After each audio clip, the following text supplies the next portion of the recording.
बिस्मिल्लाहिर्रहमानिर्रहीम, अस्सलाम वालेकुम। पाकिस्तान और दुनिया भर में देखने और सुनने वालों को अब्दुल कादिर का सलाम। तो जनाब, पीटीआई की लीगल फ्रंट पर शानदार जीत के आफ्टर शॉक्स का सिलसिला वक्फे से जारी है। इसके ऊपर कुछ देर में बात करते हैं, लेकिन पहले ज़रा ताज़ा तरीन सूरत हाल आपको बता देता हूँ। आज मंडे है, तो मंगल का रोज़ इमरान खान से चूँकि मुलाकातों का दिन रहता है, तो सबको इंतज़ार है कि कल इमरान खान की उनके लॉयर से मुलाकात हो सके।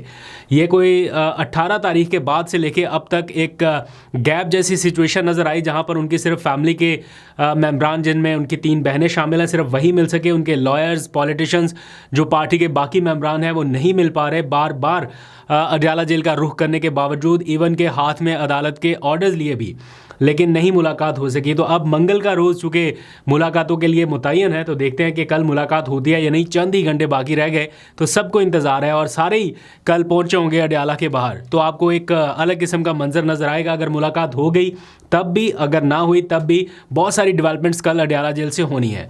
इसके साथ साथ आज पता चला कि चीफ जस्टिस पाकिस्तान ने डेरा इस्माइल ख़ान की किसी जेल का दौरा किया है और वहाँ पर जाके उन्होंने कुछ हालात का जायज़ा लिया। ये तस्वीर भी आप देख रहे हैं, तो इस तस्वीर के बैकग्राउंड को ज़रा एक लम्हे के लिए आप देखें तो आपको अंदाज़ा होगा कि कैदी किस किस्म की ज़िंदगी गुजार रहे हैं या किस किस्म के हालात में अपनी असीरी के लम्हात बसर कर रहे हैं। ऑन द अदर हैंड, मेरा ख्याल है चीफ जस्टिस साहब को अडयाला जेल का भी एक विज़िट कर लेना चाहिए, एक ऐसे माहौल में जब हर तरफ बहुत सारी ख़बरें गर्दिश करने लगती हैं, मुलाकातों के ऊपर अचानक से पाबंदी लग जाती है, लाखों लोग जो है वो इज़्तिराब किसी सिचुएशन में चले जाते हैं। तो ऐसे माहौल में मेरा ख्याल है पहली चॉइस जो है वो अडयाला जेल ही होनी चाहिए थी।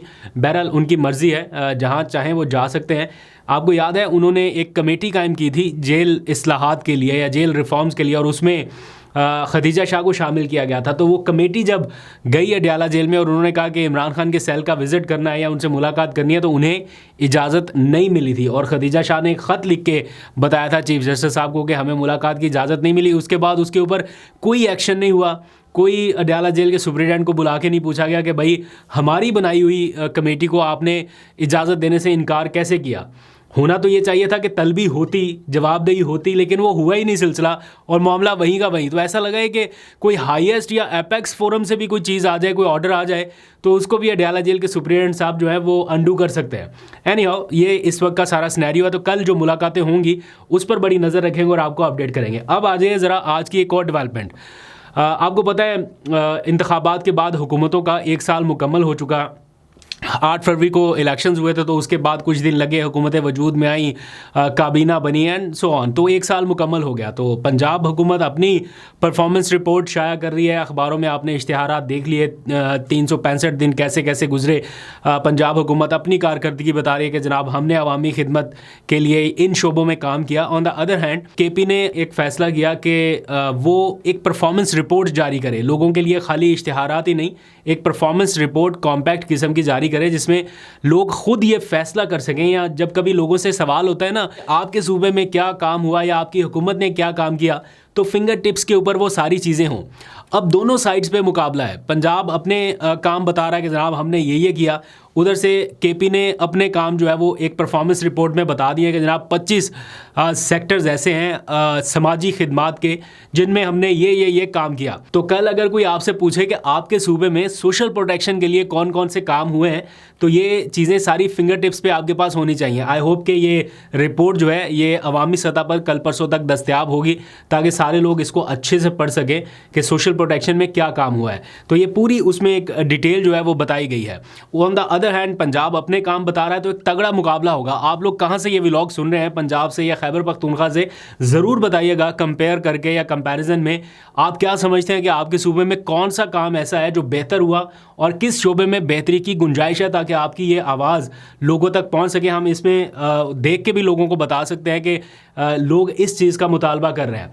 एनीवेज़, जो मेरी नज़र में मुझे जो लगता है कि एक काम ऐसा है जिसको बहुत ज़्यादा हाईलाइट किया जा सकता है, लेकिन अभी तक उतना हाईलाइट नहीं हुआ, वो है इस्लामिक बैंकिंग का निज़ाम लाना। खैबर पख्तूनख्वा हुकूमत ने ये काम किया है और ख़ाली ऐसा काम नहीं है कि खाली बातों में है, ये ऑन पेपर मौजूद है कि आप कन्वेंशनल बैंक से इस्लामिक बैंकिंग की तरफ शिफ्ट हो रहे हैं और इस हवाले से बाकायदा बैंक ऑफ खैबर को इस्लामिक बैंकिंग की तरफ ले जाया जा रहा है। और जितना इसके लिए पेपर वर्क था वो मुकम्मल कर लिया गया और स्टॉक एक्सचेंज को बाकायदा एक मरासले के ज़रिए बैंक ऑफ खैबर ने आगाह कर दिया है कि हम कन्वेंशनल बैंकिंग से यानी रिवायती बैंकिंग से इस्लामिक बैंकिंग की तरफ मूव हो रहे हैं और आप अपने तमाम जो ज़िम्मेदारान हैं उनको भी आगे आगाह कर दीजिए। ये एक बहुत बड़ा स्टेप है एक सूबे की हद तक जिसके ऊपर बहुत तेज़ी से काम जारी है एंड आई होप कि आप इसके असरात बहुत जल्द देखेंगे।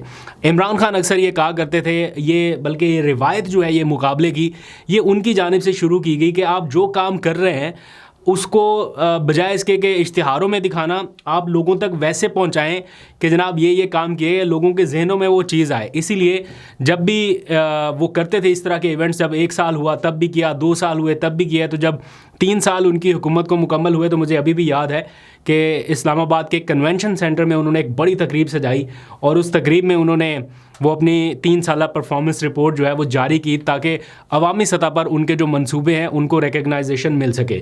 तो मेरा ख्याल है ये उसी को फॉलो करते हुए खैबर पख्तूनख्वा हुकूमत ने भी ये कदम उठाया कि एक पूरी परफॉर्मेंस रिपोर्ट जो है वो जारी की जाए। तो आप लोग फैसला कर सकते हैं, बेहतर पोजीशन में है तो ज़रूर बताइएगा।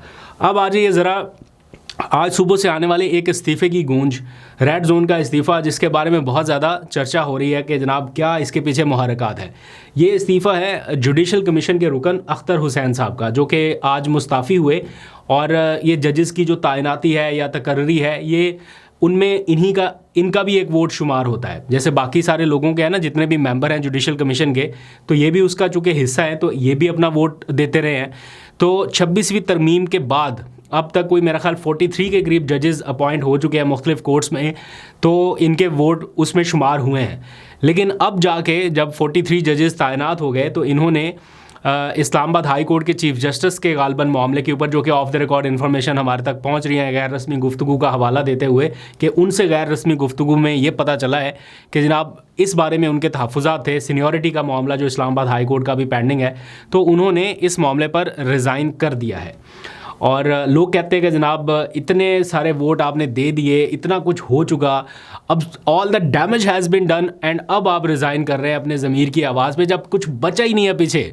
सारे कोर्ट्स में तो जजेस पहुंच गए, अब तो सिर्फ इस्लामाबाद हाई कोर्ट के चीफ जस्टिस का मामला रह गया, वो भी कायम मुकाम चीफ जस्टिस साहब तो लगे हुए हैं। तो इसको लेके काफ़ी सारी डिस्कशन सुबह से जारी है and to be very honest मुझे ऐसा लगता है अगर आपने सही में ज़मीर की आवाज़ पे थोड़ी जद्दोजहद करनी थी या आपको लगा कि कुछ गलत हुआ आपसे और आप उसको सही करना चाहते थे, तो resign was not the appropriate action. आपको रहना चाहिए था सिस्टम में और अपना वोट अपने ज़मीर की आवाज़ सुनते हुए अगला देते। आप इस फोरम पर रहते हुए अपने वोट का दुरुस्त इस्तेमाल करते। आपके रिज़ाइन से क्या हुआ? आपने रिज़ाइन दिया, आपकी सीट खाली होगी, हुकूमत को क्या मसला है? नया मेंबर तैनात होगा और इतलात ऐसी हैं, आई एम नॉट श्योर, मुझे इस बारे में पता नहीं है, लेकिन जो लीगल कम्युनिटी के लोग हैं वो ऐसा हिंट दे रहे हैं कि एहसन भून जो हैं वो आने वाले हैं नए मेंबर के तौर पे। और एहसन भून के बारे में सब जानते हैं कि वो आज़म नज़ीर तारड़ के बहुत ज़्यादा करीब हैं, तो उनका वोट तो ऑब्वियसली हुकूमत के तरफ जाएगा।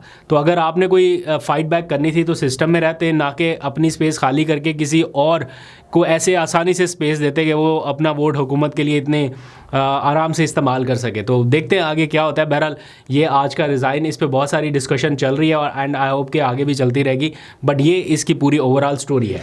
अब आ जाइए जो स्टार्ट में मैंने आपको विजुअल्स दिखाए थे Lahore high court bar association के इंतखाबात के बाद के जो हलफ बर्दारी के मनाजर हैं, मतलब क्या चार्ज किस्म के लोग हैं ये यंग लोगों ने जो कामयाबी हासिल की है 2 दिन पहले, उसके आफ्टर शॉक्स हैं ये एक तरह से, और लोग इसको अभी तक सेलिब्रेट कर रहे हैं।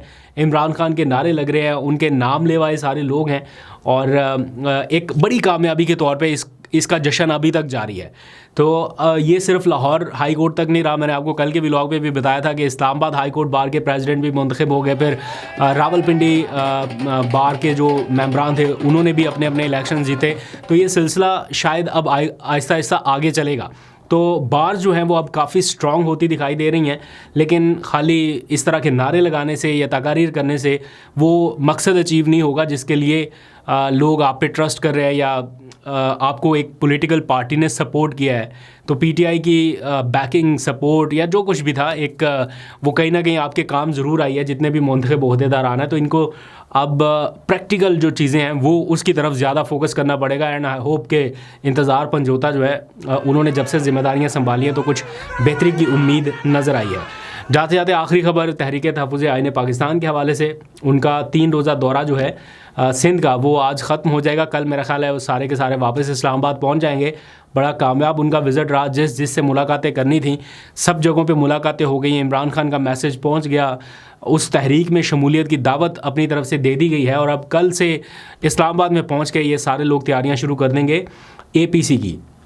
आपको पता है 26-27 फरवरी को ऑल पार्टीज़ कॉन्फ्रेंस का इनकाद किया जा रहा है इस्लामाबाद में तहरीक तहफ़्फ़ुज़ आईन पाकिस्तान के प्लेटफॉर्म से, और इसके लिए बड़े पैमाने पर तैयारियां हो रही हैं। तो अब उसके लिए दावतनामे बाकायदा अरसाल होना शुरू हो जाएंगे। तो ये लोग जब यहाँ पे पहुँच जाएंगे तो उसकी अपडेट मैं उनसे लेके आपको बताऊंगा कि क्या क्या करने जा रहे हैं। बहरहाल APC जो है उसमें देखते हैं क्या निकलता है। जद्दोजहद अपने तौर पे इनकी जारी है, थोड़े छोटे छोटे कदम लेते हुए आगे बढ़ रहे हैं। अब आखिरी जो चीज़ है वो मौलाना फजलुर रहमान का इस इत्तेहाद में बाज़ाब्ता शामिल होकर उसका ऐलान करना है। लेकिन जब ये APC हो रही होगी तो वो सऊदी अरब में होंगे, वापस आएंगे तो फिर कोई बड़ी डेवलपमेंट होगी आपको अपडेट करूंगा। अभी तक के लिए इतना ही। अपना बहुत सा ख्याल रखिए। अल्लाह हाफिज़।